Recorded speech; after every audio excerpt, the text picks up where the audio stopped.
Bem-vindos a mais um Giro Sindical. Eu sou a economista Renata Belzunces e o Giro Sindical é uma parceria entre o DIEESE e o SINDIC-CT. DIEESE é o Departamento Intersindical de Estatística e Estudos Socioeconômicos e SINDIC-CT é o Sindicato Nacional dos Servidores Públicos Federais da área de Ciência e Tecnologia no setor aeroespacial. Nós vamos conversar aqui com o dirigente sindical dos eletricitários de São Paulo, o William Oliveira de Freitas, mais conhecido como Cebolinha, e o nosso tema aqui vai girar em torno das últimas ocorrências do apagão, da terceirização, da privatização e dessa conjuntura muito particular que milhões, que a região mais populosa do estado mais rico do país tem vivido. Obrigada, Cebolinha, por aceitar nosso convite aqui no Giro Sindical. Bem-vindo. Boa tarde. Cebolinha, antes da gente entrar na questão do apagão e de todas as relações que a gente vai fazer aqui sobre o desdobrar do setor desde a privatização, conta para a gente um pouquinho quem é o Sindicato dos Eletricitários de São Paulo, em quantos municípios está operando, qual é o tamanho da base, quais são as principais empresas com quem o sindicato negocia. O Sindicato dos Estados de São Paulo ele atua da região oeste, que é a divisa lá de Campinas, até o litoral norte. A gente tem 109 municípios que a gente atende. As principais empresas, né, que são as concessionárias Enel, a CPFL, EDP, aí temos a CETEP Transmissões Paulista, tem uma parte de Furnas, que a gente representa também, os trabalhadores de Furnas, e várias outras contratadas, né, que existem no setor aí também. Dá um total de, se eu não me engano, está em torno de 300 empresas que a gente representa já. E em termos de número de trabalhadores, você tem uma estimativa de quantos são? Trabalhadores, assim, quando puxa pelo KNAI, dá 48 mil representados, né? Aí, só que a gente não tem tudo isso de sócio, porque o que a gente consegue realmente ter em mãos é sócio, né? E sócio a gente está em torno de 9 mil, 10 mil sócios.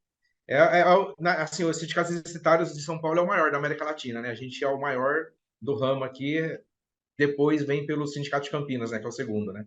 Sim, e a gente está falando do estado mais rico do país e na região mais populosa e também, com todas as suas desigualdades, também muito rica, muito pujante, né? E nessa região, no último dia 3 de novembro, aconteceu um apagão que deixou milhões de pessoas sem energia, sendo que milhares delas tiveram até uma semana até ver o seu restabelecimento.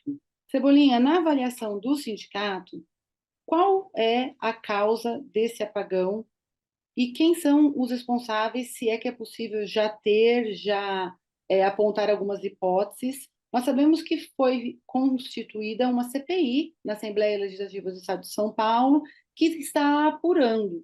E o sindicato também foi convidado para essa CPI? O nosso presidente, né, que é o Chicão, está participando hoje mesmo na Câmara dos Vereadores de uma CPI. A gente está na Câmara dos Vereadores, nós deputados, e algumas outras que estão sendo chamadas em Brasília também, né?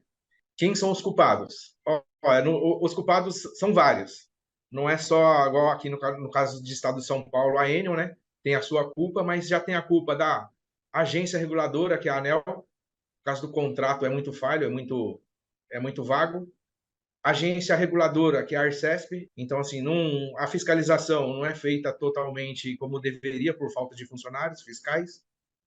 A Arcesp ela só regula o estado de São Paulo inteiro, né? Que a Arcesp é do governo. Então ela tem que pegar não só a Eletropaulo, pega a Sabesp, pega tudo quanto é serviços públicos, transporte, está pegando vários serviços públicos para fazer e são os mesmos fiscais que tem que atuar. Então não tem gente suficiente para fiscalizar. Fiscaliza por amostragem. Da parte da Eletropaulo, o vendaval foi lá, foi um fenômeno que aconteceu. Não dava para prever. Mas a demora na volta da energia, igual eles falam que eles são culpados, são sim. Se tivesse funcionário para restabelecer, voltaria a energia muito mais rápido. Então, eles alegam, a árvore está caída, é difícil acesso. Se o bombeiro chega, o carro da Eletropaulo chega também. Aí, a árvore no chão é problema da prefeitura. O problema da Eletropaulo é restabelecer energia. Pegasse os cabos, colocasse para cima, restabelecer energia, deixasse a árvore lá, impedindo o trânsito. O trânsito não tem nada a ver com a gente mais. De restabelecer energia, igual eles falam, não podia porque a árvore está caída. Eu trabalho no sistema também, sou 20 anos funcionário da Enel, sou funcionário da Enel também, estou liberado para ser o dirigente sindical. Dessa parte eu conheço que eu atuei bastante. Então, é muita desculpa também. A terceirização que aconteceu aí, a gente tinha, quando a Enel assumiu, chegamos a ter 8.050 trabalhadores.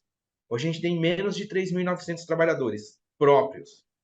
Aí o que ela faz? A Enel, em todo lugar que ela passa, Goiás, Rio de Janeiro, todo lugar, ela prega a terceirização irrestrita, 100%. Então, assim, no nosso caso, ela não conseguiu terceirizar tudo por causa do nosso acordo coletivo, né? Que a gente tem um item lá que é a rotatividade, que ela pode mandar embora só 5% do quadro. Aí tem vários trabalhadores também que saiu além desse quadro aí, porque é PDI, PDV, gente que está cansado. O nosso salário hoje, atualmente, hoje, não menosprezando o porteiro, pra você ter uma ideia, você trabalha na portaria ou num condomínio, você recebe de 2.800 a 3.000 reais iniciais. Um eletricista para trabalhar na rede hoje, nosso piso é de 1.500 reais. Então, assim, ó, trabalha no risco. A gente tem lá vários trabalhadores que dão a vida lá, que morrem por causa de acidente, alguma coisa, por um salário de 1.500 reais. Você falou Eletropaulo, mas quando a gente está falando de Eletropaulo, a gente está falando de Enel. É que, na verdade, razão social é Eletropaulo, Eletropaulo Metropolitana, não mudou. Sobre o restabelecimento da energia, conta como é que foi esse momento, que deve ter sido muito difícil para vocês na condição de trabalhadores também. A demora ou não de restabelecer a energia sai lá da chefia, do centro de operações. A pessoa está passando, você está sem energia, não é porque o cara está passando na rua que ele pode te atender. O trabalhador só pode atender o serviço que ele tem a ordem despachada pelo centro de operações. Então, antigamente, quando era estatal, a gente ia passando, passou na sua frente da sua casa, está com o cabo partido, alguma coisa, a gente tinha a autonomia de reparar o serviço. Hoje não tem mais. Se o Nossa. trabalhador fizer um serviço onde ele não tem a ordem de serviço, ele é mandado embora por justa causa. Isso é procedimento da empresa. Então, o trabalhador, não é porque você está desesperado há 4 dias e eu peguei uma nota que está só 2 horas em serviço. Eu vou atender a que está 2 horas sem energia. Porque eu só posso executar a ordem que eu tenho no meu PDA lá, né? Que é a ordem de serviço. Então, assim, a população nessa parte não entende, agride trabalhador, e na verdade são guerreiros que estavam lá, né? Tentando restabelecer energia. Igual, vou dar um fato aqui: o rapaz, amigo meu, que trabalhou comigo muito tempo, ele ficou 3 dias na casa dele sem energia e restabelecendo a energia dos outros. Ele ia na casa dos consumidores, restabelecer energia, ele voltava para casa dele, não tinha na casa dele. Então, para ver a situação que a gente passa, na nossa própria casa não tem energia, e chega na casa do consumidor, ele bravo, xinga a gente, acha que a gente é o culpado da falta de energia dele, é culpa da Enel, não do trabalhador da Enel. Aí da parte do centro de operações, na verdade, foi muita ligação, muito chamado, e o próprio presidente da Enel lá teve na CPI, e ele falou, eles desligaram, não tinha atendimento mais. Ficou desligado o serviço durante um bom tempo lá, porque não tinha gente para atender a quantidade de chamadas que estava entrando no 0800. Nós vamos fazer um intervalinho e o Giro Sindical volta já já.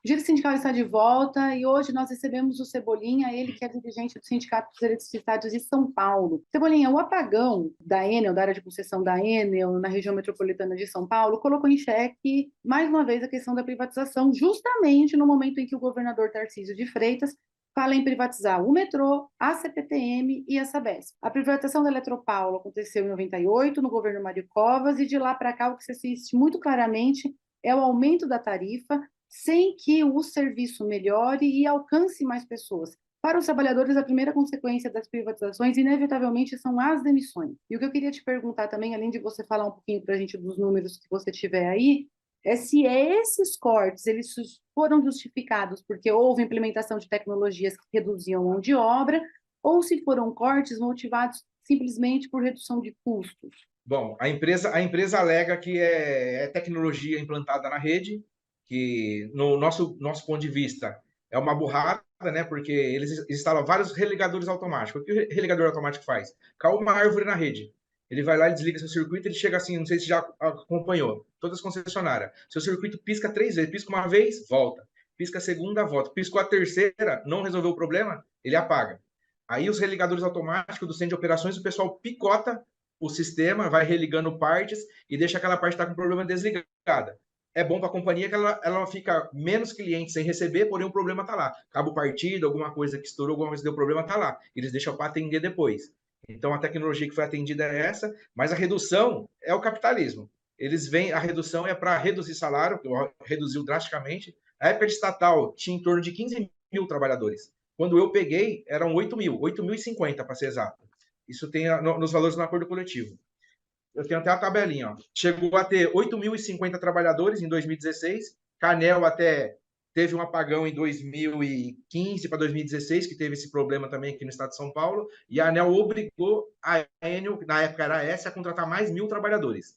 Aí chegou, a gente tinha 7.400, chegou a 8.050. Aí a Enel, quando assumiu, só vem fazendo as demissões e hoje a gente tem menos de 3.900 trabalhadores próprios. Aí que eles alegam? Eles alegam que eles têm 14 mil, 11 mil, que eles alegam por aí no jornal, nas notícias deles, porque eles somam os contratados. Aí que a gente fala, os contratados não têm os mesmos benefícios, salário, nem treinamento que os próprios. Porque dar treinamento é prejuízo. O que é o treinamento? Eles me param, eles me deixam uma semana fazendo treinamento, eu não estou produzindo. Então, só que é obrigatório, a gente obriga a ter, a própria tem o treinamento. Os contratados não, os contratados têm os contratos, se não estiver prestando um serviço, não recebe. Então, os donos das contratadas não vai parar o pessoal para dar treinamento.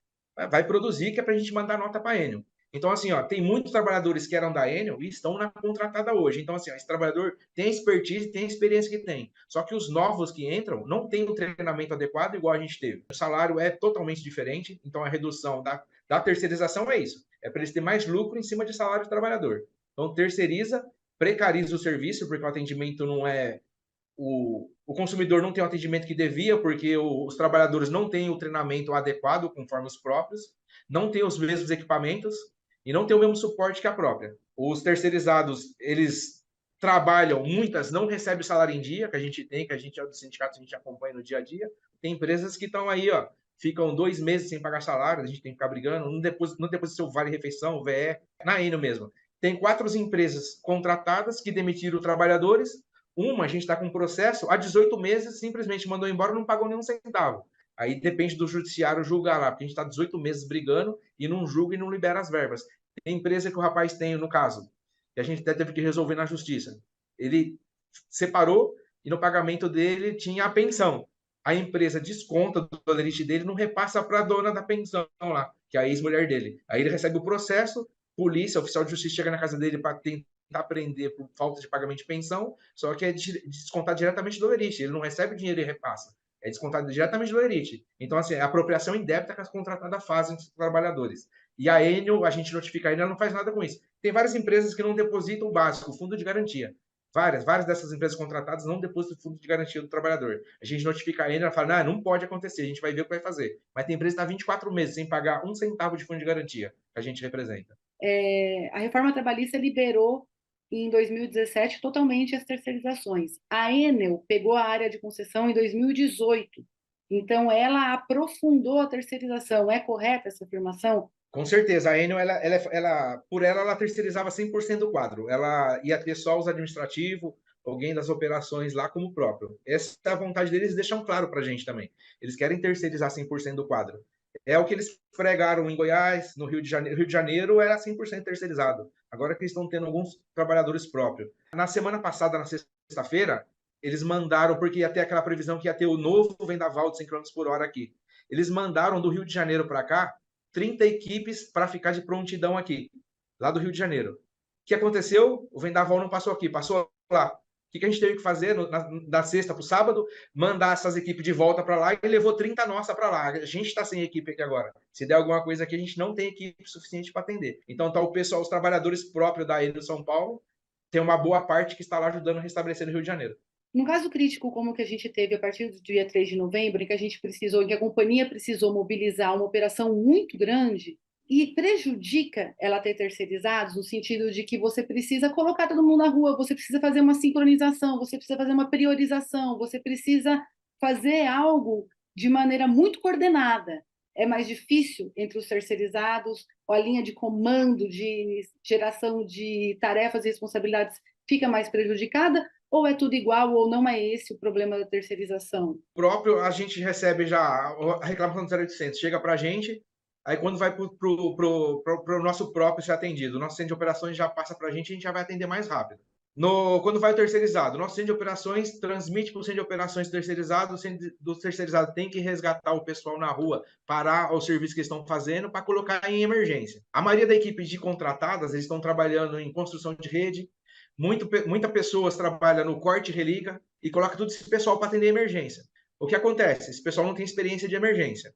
É aí onde eles falam também que eles têm 11 mil trabalhadores. Agora, a pergunta que tem que ser feita para a Enel, igual os deputados, os senadores têm que fazer na CPI, é assim: tá bom, vocês têm 11 mil trabalhadores, mas quantos trabalhadores efetivos para restabelecimento de energia, quando tem um caos, restabelecimento de emergência, tem hoje em dia? É igual assim, de quadro próprio, a gente tem 3.900 trabalhadores.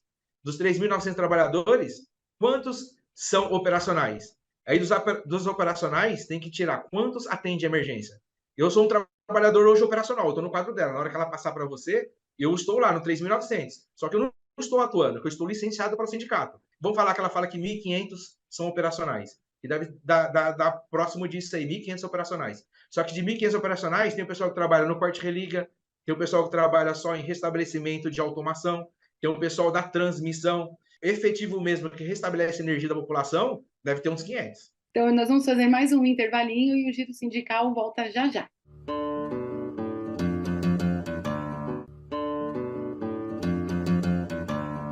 O Giro Sindical está de volta e este programa recebe o Cebolinha, ele que é dirigente do Sindicato dos Eletricistários de São Paulo.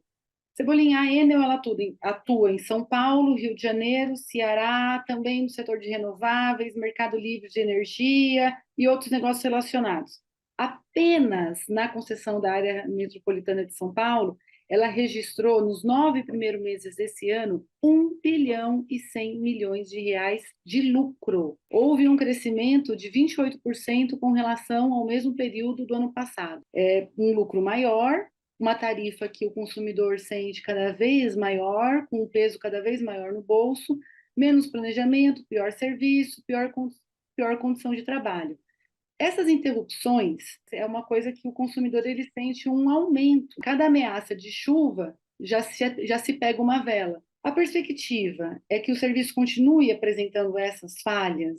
E na sua avaliação, o que é que precisaria ser feito para que a gente tivesse um fornecimento de serviço mais estável, mais regular? Bom, sobre os lucros absurdos que ela tem, é disso, né? Ela reduziu o quadro de trabalhadores, reduziu o salário, quem tinha salários maiores não estão na empresa mais, então foi reduzindo o salário, com isso ela tem mais lucro. Terceirizando, paga menos salário, menos benefícios, PLR, vale refeição, todos os benefícios que o próprio tem, o terceiro não tem. E quanto à manutenção que a gente fazia antigamente, a gente passava na rede lá, tinha um técnico de fiscalização, fazia a fiscalização e verificavam, por exemplo, aquelas madeiras que ficam em cima do poste lá. A gente chama de cruzeta.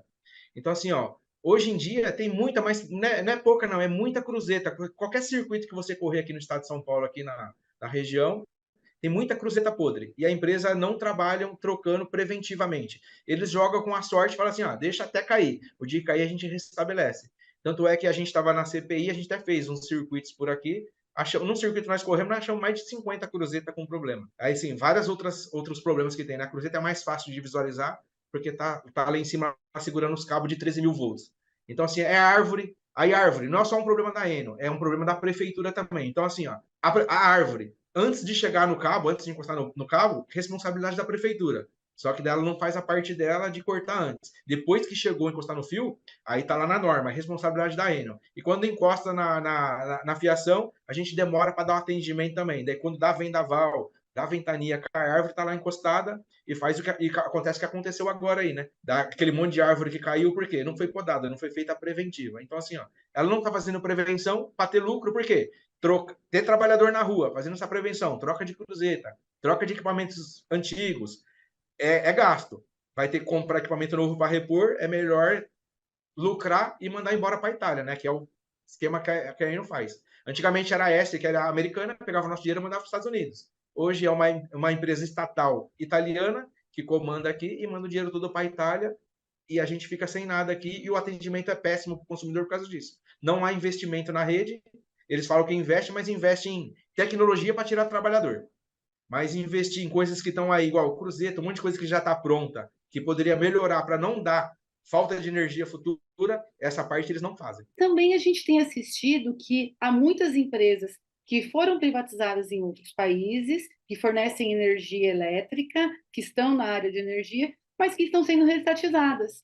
Nesse ano, a gigante francesa a EDF foi restatizada em uma energética. No ano passado, no contexto da guerra entre Rússia e Ucrânia, também uma empresa alemã, a Uniper, que é do fornecimento de gás, que também atende as residências, atende os consumidores finais, ela também foi restatizada. Ou seja, no contexto de crise e de incertezas, o Estado retoma a operação porque o setor privado parece não conseguir garantir que o serviço continue operando bem e que isso garanta soberania, garanta qualidade, garanta o básico, é um serviço essencial.